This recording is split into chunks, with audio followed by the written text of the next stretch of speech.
Feds are eyeing rate hikes in 2022. Do you believe that may bring home prices down in San Antonio? Well, the short answer is the real estate market here in San Antonio is straight up ridiculous right now. And in today's video, I'm dropping answers to some of the most frequently asked questions and comments that y'all been leaving right here on the channel. If you're really gonna get a true sense of what's really going on here and what to expect when relocating to the Alamo City, then stay tuned because we're getting into it right now. What's going on, family? This is Greg Foster here with Market Boss Real Estate Group, and if this is your first time to the channel and you want to know everything there is to know about living, working, eating, chilling, and playing in San Antonio, Texas, then click the subscribe button and tap that little bell so you're notified every time I drop a new video. And my team out here, we're getting calls every day from folks just like you, researching homes and neighborhoods in the San Antonio area, and we really dig it. So if you're thinking about buying or selling a home anywhere in the San Antonio area, then give us a call, shoot us a text, send us an email, or click the link in the description to schedule a Zoom call with a member of my team. However you want to get a hold of us, we've got your back in San Antonio, Texas. So lately we've been getting flooded with questions here on the channel and requests for Zoom calls with my team, and it turns out that a lot of y'all are searching for the same information and you share a lot of the same concerns about moving to a brand new city. So I'm really going to take some time to unpack this thing and get a lot of these questions answered for you. Luis Marroquin says, Feds are eyeing rate hikes in 2022. Do you believe that may bring home prices down in San Antonio? So I really wanted to start with this one first because I've been getting a lot of comments on the channel about what's going on with interest rates, and a lot of y'all have been asking questions about it in your Zoom calls with my team when you reach out to us. So will home prices go down in San Antonio if mortgage interest rates go up? Well, the short answer is no. Looking at the latest data that I have from the end of 2021, all three counties encompassing San Antonio, Bernie, and the New Braunfels areas still have less than a month and a half worth of inventory, which basically means that people are buying homes so fast out here that if nothing else went up for sale in 5 weeks, everything that's currently on the market right now would already be under contract. It's generally accepted that a balanced real estate market has about 6 months worth of inventory, and we're way on the other extreme of that when it comes to the number of available homes for sale right now. Yes, interest rates are on the rise, and yes, that's going to knock some folks out of the market, but with the way things are shaping up right now, even if half of the buyers that were shopping for homes decided to tap out, which is super unlikely by the way, that right there would only get us to about 3 months worth of inventory, which is only halfway to getting us anywhere near prices even starting to think about leveling off. And I know there's a lot of chatter out there about bubbles and crashes and what happened back in 2008 and 2009. But what a lot of y'all probably don't know is that prices in Texas didn't really fall that much back in. They leveled off more than anything, and any slight adjustment that might have happened certainly wasn't enough to justify waiting to buy when you factor in higher interest rates. In fact, for a lot of y'all out there on the sidelines, and Luis, this one isn't for you, okay, because you actually posed a really good question, but for a lot of y'all out there waiting to see what's going to happen in this crazy real estate market, y'all better get in where you fit in before these rising prices keep changing the game on what you can afford out here. Because I'm telling you right now that everybody out there waiting on this real estate market to crash and for prices to come tumbling down here in the state of Texas, they're gonna end up looking real silly. John says, hey man, I love the videos. I have a question. I'm in the process of building a new home. Is it true that you can't lock in the interest rate until 45 days till closing? You mentioned they lock in the price, in which they said they did, but they said they also can't lock the interest rates until 45 days till closing. Please let me know. Thank you. So this one right here really depends on who you're going with for financing, and for most preferred lenders with builder accounts, 45 days is the max they're usually willing to do, which can definitely create a lot of anxiety when you're in the middle of a build and you're watching interest rates fluctuate on a daily basis. It can feel a lot like gambling when it comes to deciding if and when you want to lock in your interest rate, but one thing you might think about doing is asking them what the cost is for an extended rate lock for more than 45 days. Just a few weeks ago, one of our new build clients was getting the runaround from the builder's lender when she wanted to lock in her interest rate. She was originally pre-qualified at 2.75 a few months ago, but mortgage rates had since gone up to the mid threes, and not knowing where they were going to go on a day-to-day basis, she just wanted to lock things in so she wouldn't have to worry about it anymore. And can y'all believe that lender was all like, well, we usually like to wait for the builder to say when to lock the interest rate. Oh, and we're going to need you to put your current house on the market first too. First of all, we explained to her that the loan officer actually works for you in this scenario, that you're the one paying their fees, and that you're the client when it comes to deciding what goes on with your loan, not the builder. Second of all, we totally have some amazing lending partners that we work with who have their own set of incentives exclusive to our clients, and they can totally lock you today if you want them to. Man, do y'all know that she ended up locking her interest rate the same day with our lender at 3.5% for a whole 60 days with the option to extend for an additional 30 days at no cost, just in case the builder didn't get the house done on time. And let's just keep it all the way real, okay? The way the market is out here, y'all know ain't none of these builders closing anything on time right now. And she went from not having any idea what her interest rate or payment was gonna look like to sleeping really well at night while she just got to sit back and wait for her home to be completed. Elizabeth B asks, is it possible to get a good deal on a home when you pay cash? What people usually really want to know when they ask that question is if I'm paying cash, Can I get a discount? And since I haven't used this clip in a while, I'm gonna just go ahead and throw this one up there real quick. We don't do that here. Things have changed a lot when it comes to real estate in Texas, and we've had to explain to many of our clients that what a deal looks like really depends on the market. Sometimes getting a deal is in the numbers, and sometimes getting a deal just means getting your offer accepted. And we're clearly in the kind of market right now where just getting the house is the deal. And while the majority of people are still financing their home purchases, there's still more than enough competition out here to where there's a pretty good chance that one of those other multiple offers on a property you're looking at is going to be somebody trying to pay cash too. Long story short, not only are cash buyers not getting a discount right now, but you're probably still going to have to pay well over list price to get your offer accepted. BG wants to know, is it possible to get pre-approved for a home in San Antonio but still have employment in a different state? My family would be living in SA and I would be working in California.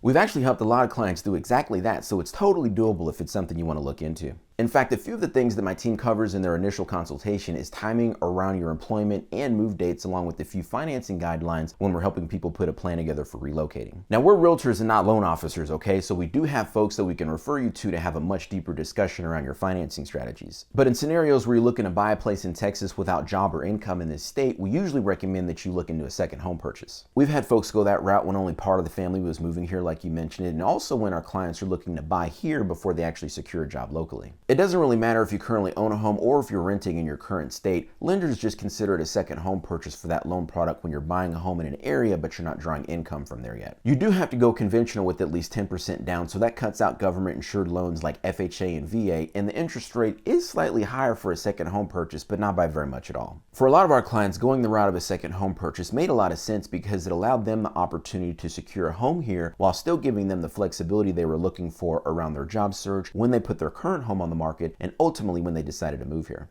John Zeke says, one of the reasons I'm moving to Texas is that as a disabled vet at max level, I don't have to pay any property taxes, and there are military bases for me to shop for sales, tax-free goods. I laugh at the idea of heat. I live in Minnesota, and no matter how hot it gets, your car doesn't slip into a ditch and kill you. So this one right here is actually a pretty big deal for a lot of our military clients. Not only do we see a lot of active duty folks PCSing in and out of San Antonio with all of the military bases and medical facilities here, but we also have a lot of retired service members moving here as well. Many of which either went to basic training here or were stationed here at some point in the past, fell in love with San Antonio, and decided to move back here whenever they could. And for those of y'all that didn't know, you're looking at some serious discounts on your property taxes if you have a service-related disability rating, in some cases bringing your tax liability all the way down to zero. We've had clients able to increase their purchase price anywhere from $75,000 to $100,000 more once the property taxes were pulled out and still keep their payment the same. And with San Antonio affectionately known as Military City USA, there's all kinds of opportunities for folks to make a home here, to take advantage of the DoD and civil service job opportunities here,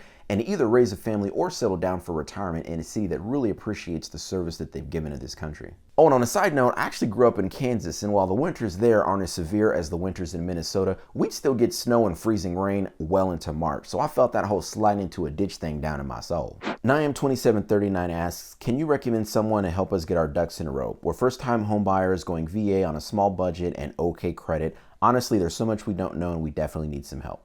So absolutely, we can definitely help you out with that. My team and I partnered with some amazing mortgage lenders who, just like us, are really focused on making sure that you're aware of every option available to you and that you understand what's going on from start to finish and that you feel well educated throughout the entire process. Now, while you always have the option of going with whoever you'd like, many of our clients have really appreciated working with somebody local to this market who really understands what's going on out here and they've got a solid reputation with the rest of the real estate community. The real truth that most realtors don't want to talk about is that all lenders are not created equal, and where your approval letter comes from can have a serious impact on whether or not your offer gets accepted. I've legit had listing agents reach out letting me know that with all of the offers they got that it was really close, but they decided to go with ours because of who we were using for financing. They'd worked with them before and they just knew how they got down when it came to getting business done. So don't worry, we've totally got you covered in the lender department. Sarah Ortiz says, hi Greg, my husband and I are relocating from Boston, Massachusetts. Haven't heard much about the healthcare systems. It's extremely important to us for personal reasons with one of our boys. I like what I've heard about this area of San Antonio. Can you provide your own insight regarding healthcare? Thanks. So the healthcare systems here in San Antonio are actually really strong, and that's also one of the questions that we've had from a lot of our clients either in or nearing retirement as well. We're actually home to the Texas Medical Center, which serves as the hub for medical research, technology, and innovation in the South Central region. The Stone Oak Medical Center on the far north side has a couple of large area hospitals with North Central Baptist and Methodist Hospital, along with the Children's Hospital of San Antonio. Out on the far west side, you have the Christus Santa Rosa Hospital, along with several smaller clinics in the Westover Hills Business District, which is actually where our oldest daughter went for physical therapy a few years ago after a back sprain playing middle school basketball. And on a more personal level, our youngest daughter actually has a super rare condition with her right eye, and we were really fortunate to get connected with some amazing eye doctors at a private practice here. They put together a specific game plan to not only help retain, but also drastically improve her vision as well. All that's just to say that I really think you're going to find everything you're looking for here medically, and we'd be happy to have any further conversations with you about questions you've got with moving your family here.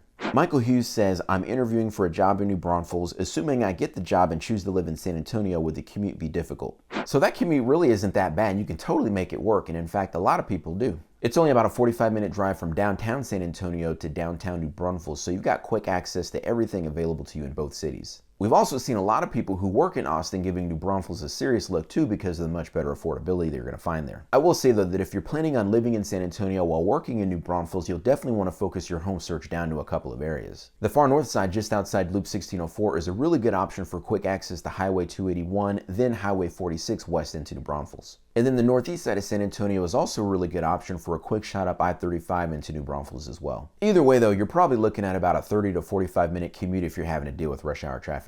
Zach Black says, thank you for this video. Looking to buy a home in San Antonio in August 2022. He's moving from Portland, Oregon. Is it too soon to reach out and start asking questions? And when should I get pre-approved for a mortgage? We tell most people that if you're thinking about relocating anytime in the next 6 months to a year, then it's a really good idea to reach out to our team to just start the conversation about what it's like to move out here and to put a plan together for a smooth transition. We have people that we're working with today that we first started talking to well over a year ago, and I just think back to when my family and I moved out to San Antonio. I know I would have really appreciated having somebody to just keep me in the loop with what's going on out here. And as far as getting pre-approved for a home loan goes, those usually only last for about 90 days before you have to resubmit all your financial information and get your credit pulled again. So we usually have people wait on that until they're ready to actively start their search and make offers. But Zach, it's already February, man, so if you talk about moving in August, then go ahead and hit us up. We're going to be sure and take care of you. Now, if you got any more questions or you want more information about what's going on with the real estate market here, our team's getting calls every day from folks just like you researching homes and neighborhoods in the Alamo City, and we really dig it. So if you're thinking about buying